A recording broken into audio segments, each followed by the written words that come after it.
Hello नमस्कार, स्वागत है आप सबका आपके अपने उत्कर्ष यूट्यूब चैनल पर। पीटीआई भर्ती 2025 सिलेबस और बेस्ट स्ट्रेटजी क्या हो सकती है सिलेक्शन के लिए, ऐसे करो तैयारी। जी हाँ, पीटीआई भर्ती की बात करें, ये पीटीआई भर्ती जब भी आई है हमेशा कुछ ना कुछ खास लेकर के आई है। खास ऐसे क्यों कह रहा हूँ, ऐसा इसलिए कह रहा हूँ कि जब जब पीटीआई भर्ती परीक्षा की बात आई तो इस पीटीआई के एग्जाम के अंदर दो पेपर यहाँ पर हुए। आपके फर्स्ट पेपर की बात करें और एक हुआ आपका सेकेंड पेपर। और मेरे गुरुकुल इस फर्स्ट पेपर के अंदर जाकर के 40% का मार्क्स यहाँ पर उलझ जाता है, क्योंकि दोनों पेपर के अंदर 40% मार्क्स की आवश्यकता पड़ती है और बच्चा 40% लेकर के नहीं आ पाता। क्योंकि पीटीआई की बात करें, बेसिकली उनका स्पोर्ट्स से संबंध होता है। तो जब वो स्पोर्ट्स खेल रहे होते हैं तो अब उस समय जब वो ग्राउंड में होते हैं तो उनकी थकावट इतनी ज्यादा हो जाती है कि पढ़ाई पर इतना समय नहीं दे पाते। और लेकिन उसके बाद भी जब वो अपने स्पोर्ट्स में होते हैं तो सेकंड पेपर को तो कहीं ना कहीं से जब उन्होंने बीपीएड वगैरह की होगी, डीपीएड वगैरह की होगी, उस समय पढ़ा होगा या उसके बाद में थोड़ा बहुत तो पढ़ते रहते हैं। लेकिन जो फर्स्ट पेपर आता है यहाँ पर मामला फंस जाता है। और इसी बात को लेकर के चर्चा करने वाले कि पीटीआई भर्ती 2025 की बात करें, इसका सिलेबस क्या है और इसके लिए बेस्ट प्लानिंग क्या हो सकती है। जी हाँ, सबसे पहले तो आपको बता दूं, पीटीआई भर्ती 2025 की बात करें, इसकी एग्जाम जो है ये आपके एग्जाम होने जा रही है सितंबर 2026 के अंदर। मतलब लगभग आपके पास 11 महीने आपके पास पड़े। जी हाँ, लगभग 11 महीने आपके पास है आपके इस पीटीआई की एग्जाम की तैयारी करने के लिए। और 11 महीनों के अंदर बहुत कुछ बदला जा सकता है, समय की चाल को बदला जा सकता है, अपनी दशा और दिशा को बदला जा सकता है और आने वाले भविष्य की एक नई नींव की शुरुआत की जा सकती है। जी, एक नई नींव रखी जा सकती है, नए भविष्य की शुरुआत की जा सकती है। 11 महीने। और यदि हम सिलेबस की बात करें तो मेरे रेगुलर सिलेबस के अंदर आपके दो पेपर होते हैं, फर्स्ट पेपर और सेकंड पेपर यहाँ पर। और फर्स्ट पेपर की बात करें ये होता है आपके जीके का, और सेकंड पेपर की बात करें ये होता है आपके सब्जेक्ट का। सब्जेक्ट का मतलब है इसके अंदर थोड़ा बहुत पोर्शन साइंस का भी आता है, इसके अंदर आपके साइकोलॉजी का पोर्शन भी आ जाता है और इसके अंदर आपके गेम्स को लेकर के भी आ जाता है कि भाई गेम्स वगैरह क्या होते हैं। गेम्स को लेकर के जीके के पर्सन भी आते हैं, बस गेम को लेकर के सब बातें यहां से आ जाती है। अब ये तो सिलेबस है। और बेसिकली सबसे पहले तो आपको करना क्या है, जो बच्चे पीटीआई की तैयारी कर रहे हैं ना, वो थोड़े से क्या सोचते हैं कि भाई हम तो पूरे दिन ग्राउंड में रहते हैं, उसके बाद में आकर के साथ थक जाते हैं। कोई पीटीआई की कहीं प्राइवेट स्कूल में होगा या कोई कहीं कोच लगा हुआ होगा या वो खुद अपनी तैयारी कर रहा होगा।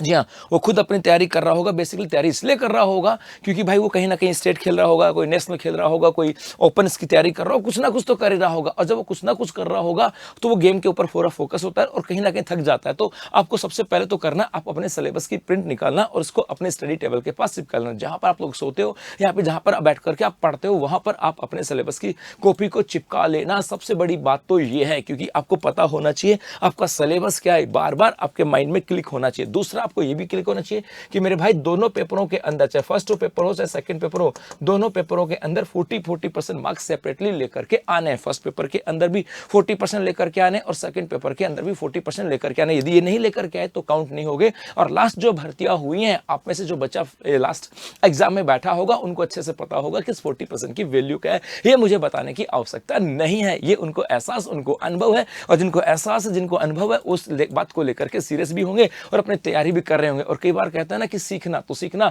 कई बार दूसरों को ठोकर खाते हुए देख करके सीखते हो और कई बार खुद ठोकर खा के सीख सकते हो। तो ज्यादा बेस्ट ये रहता है कि दूसरों को देख लो, उन्होंने ठोकर खाई थी। तो मेरे भाई जो नए बच्चे हैं, जो पहली बार एग्जाम देने जा रहे हैं, वो पूछ लेना अपने सीनियर से कि क्या फर्स्ट पेपर के अंदर 40% इतने आसानी से आ जाते हैं। तो ये तो यहां से होना। उसके बाद आता है सर प्लानिंग की बात करें। प्लानिंग के अंदर आपको सबसे बड़ी चीज आती है आप लोगों के लिए, वो आती है आपका टाइम मैनेजमेंट। टाइम मैनेजमेंट का मतलब है आपको, मुझे पता आपके पास ऊपर बहुत सारी जिम्मेदारियां होती हैं, आपको स्कूल में होंगे, कोई कॉलेज में होगा, कोई अपने गेम की तैयारी कर रहा होगा, किसी ने कोई एकेडमी स्टार्ट कर रखी होगी या कोई सीरियस होकर की तैयारी कर रहा होगा। आपको टाइम तो निकालना होगा। रेगुलर 5 से 6 घंटे आपको निकालने ही निकालने हैं। यदि आप चाहते हो कि सितंबर 2026 की एग्जाम के अंदर आप पूरे कॉन्फिडेंस के साथ बैठे, पूरे जोश के साथ बैठे कि इस बार सिलेक्शन हो जाएगा, तो आपको 5 से 6 घंटे आपको निकालने ही निकालने हैं। और इसके लिए आपको जो आपका टाइम शेड्यूल है, हो सकता है आप कहीं जाते होंगे पढ़ाने, उसमें से आपको एडजस्ट करना होगा। सुबह जल्दी जगना पड़ सकता है, रात को लेट तक जगना पड़ सकता है, या फिर दोपहर के अंदर जो आपका खाने का समय होता है उस समय टाइम, लेकिन 4 से 5 घंटे या 5 से 6 घंटे आपको निकालने होंगे। इसमें कोई दो राय नहीं है। और 5 से 6 घंटे के अंदर आपको यह भी ध्यान रखना होगा कि आपको फर्स्ट पेपर को भी देना है और सेकंड पेपर को भी देना है।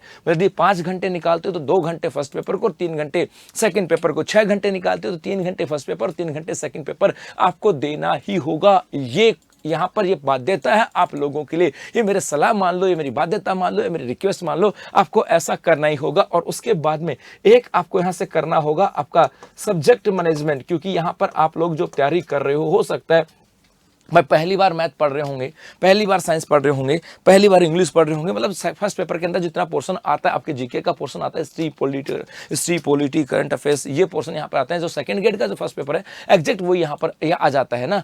तो यहाँ पर इसके अंदर भी आपको फोकस करना होगा कि जो आपको लगता है, जैसे आपको लगता है कि भाई गुरुजी ये सब्जेक्ट तो मुझे बिल्कुल भी समझ में नहीं आता है, तो उस सब्जेक्ट का बेसिक नॉलेज लेना है, उसकी डेप्थ में नहीं जाना है, ये ध्यान रख लेना। यदि आपको लगे कि सर ये सब्जेक्ट मुझे बिल्कुल भी नहीं आता, समझ में ही नहीं आता, उसका बेसिक नॉलेज आपको लेना ही लेना है, उसके डेप्थ में उतरने की आवश्यकता नहीं, क्योंकि डेप्थ में उतरोगे आपको समझ में आएगा नहीं और आप उस समय उसकी तैयारी को, उसके समय को और खराब करोगे। और ये सबके लिए है, आपके लिए नहीं। जो बच्चा किसी भी एग्जाम की तैयारी कर रहा है, यदि उसको कोई सब्जेक्ट समझ में नहीं आता तो उसको डेप्थ में जाने की आवश्यकता नहीं होती है, लेकिन बेसिक आपको पढ़ना होगा। क्योंकि यदि किसी सब्जेक्ट से 10% आता है तो 4 से 5 उसके बेसिक के आता है, 5 से 6 उसके डेप्थ को लेकर के आ सकते, तो 4 से 5 तो करके आओगे ना मेरे भाई। इसका मतलब ये नहीं छोड़ ही दे। कुछ बच्चे ऐसे उम्मीद कर रहे होंगे कि सर जो सब्जेक्ट बिल्कुल समझ में नहीं आया आप ये बोलोगे छोड़ दो, नहीं भाई, उसका बेसिक नॉलेज तो लेना है। लेकिन कुछ सब्जेक्ट ऐसे होंगे जो आपको बेहतर तरीके से समझ में आते होंगे, तो उसके अंदर आपको 100% काउंट करना है, 100% काउंट करना है कि वहां से कोई पर्सन आ जाए वो गलत नहीं हो। तो मेरे भाई बस आपको ये, आपको एक तो टाइम मैनेजमेंट याद रखना और एक सब्जेक्ट मैनेजमेंट, कि जो सब्जेक्ट आपको हार्ड लगता है उसकी बेसिक इंफॉर्मेशन आपके पास होनी चाहिए, वो सब चीजें आनी चाहिए, और जो टॉपिक आपको इजी लगता है उसमें से कोई पर्सन आ जाए वो आपको गलत नहीं होना चाहिए। और आपकी इसी तैयारी को बेहतर बनाने के लिए उत्कर्ष क्लासेस लेकर के आए। उत्कर्ष दिवाली ऑफर 24 अक्टूबर तक, जहां पर उत्कर्ष ऐप में शिक्षक भर्ती के सभी कोर्सेज पे अप टू 90% का डिस्काउंट है। हमारे टॉप कोर्सेज पे 13% का तक डिस्काउंट है। इसके अलावा एग्जाम तक आपको वैधता मिलने वाली है और फाइनल सिलेक्शन के ऊपर आपको फीस भी रिफंड कर दी जाएगी। बस मिठाई का डब्बा लेकर के आना, कहना नरेंद्र सर ये मिठाई आपके नाम, तो बस उसी समय आपके पास आपके खाते में आपकी फीस भी रिफंड हो जाएगी। तो अभी के लिए बस इतना ही, धन्यवाद।